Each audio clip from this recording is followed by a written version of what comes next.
بسم اللہ الرحمن الرحیم۔ شروع کرتی ہوں اللہ کے نام سے جو بڑا مہربان نہایت رحم کرنے والا ہے۔ السلام علیکم ویورز، کیا حال ہے آپ کا؟ ٹھیک ہیں؟ امید کرتی ہوں کہ آپ خیر خیریت سے ہوں گے۔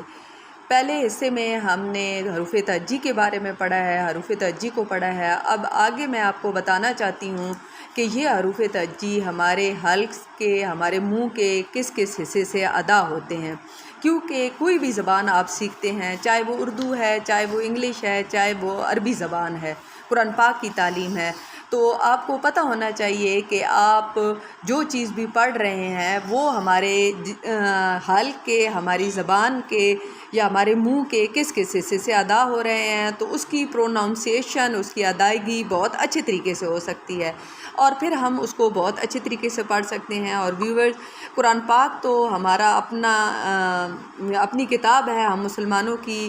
نبی پاک صلی اللہ علیہ وسلم نے ہمیں ایک خاص تحفہ دیا، اللہ کی طرف سے ہمیں یہ تحفہ ملا ہے، تو ہمیں اس کو بہت اچھے طریقے سے اور صحیح ادا کر کے پڑھنا چاہیے۔ تو اب ہم حروف تہجی کو پڑھتے ہیں کہ یہ ہمارے منہ کے حلق کے کس کس حصے سے ادا ہوتے ہیں۔ سب سے پہلے میں آپ کو با کے بارے میں بتاتی ہوں۔ با ہمارے اوپر اور نیچے والے ہونٹ کو ملانے سے ادا ہوتا ہے۔ با، اوپر اور نیچے والے ہونٹ کو آپ ملائیں گے تو کیا ادا ہوگا؟ با۔ اسی طرح آگے آ جاتا ہے تا۔ تا کا ایک جوڑا بنتا ہے جو 3 حروف کا جوڑا ہوتا ہے، تا، دال اور طوا، ٹھیک ہے؟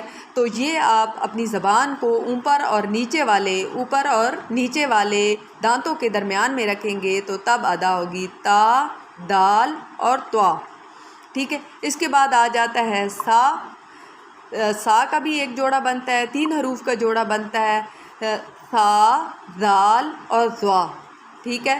تو ان کو بھی زبان کو اوپر اور نیچے والے دانتوں کے درمیان رکھنے سے ادا ہوتے ہیں، ٹھیک ہے؟ آپ اپنی زبان کو اوپر اور نیچے والے دانتوں کے درمیان میں رکھیں گے تو کیا ادا ہوگا؟ سا، زال اور زوا۔ چونکہ ہم پہلے پارٹ میں صرف ہم نے حروف پڑھے ہیں اور اب یہ ہمارا سیکنڈ پارٹ ہے، تو اس میں میں آپ کو بتا رہی ہوں کہ حروف تہجی جو ہیں وہ ہمارے حلق کے کس کس حصے سے، زبان اور دانتوں کے، ہونٹوں کے کس کس حصے سے ادا ہو رہے ہیں، ٹھیک ہے؟ تو سا، زال اور زوا کو جب آپ زبان کو دانتوں کے درمیان میں رکھیں گے، اوپر اور نیچے والے دانتوں کے درمیان میں رکھیں گے تو ہلکی سی آپ کو سیٹی کی آواز محسوس ہوگی۔ کیا ہوگا؟ سا، زال اور زوا۔ تو آج کا ہمارا لیسن صرف اتنا ہے کہ با کی ادائیگی آپ کو آنی چاہیے، تا کے 3 حروف کا جو جوڑا بنا ہوا ہے وہ آپ کو کرنا آنا چاہیے، اور اسی طرح سا کے 3 حروف کا جو جوڑا بنا ہے وہ بھی آپ کو ادا کرنا چاہیے۔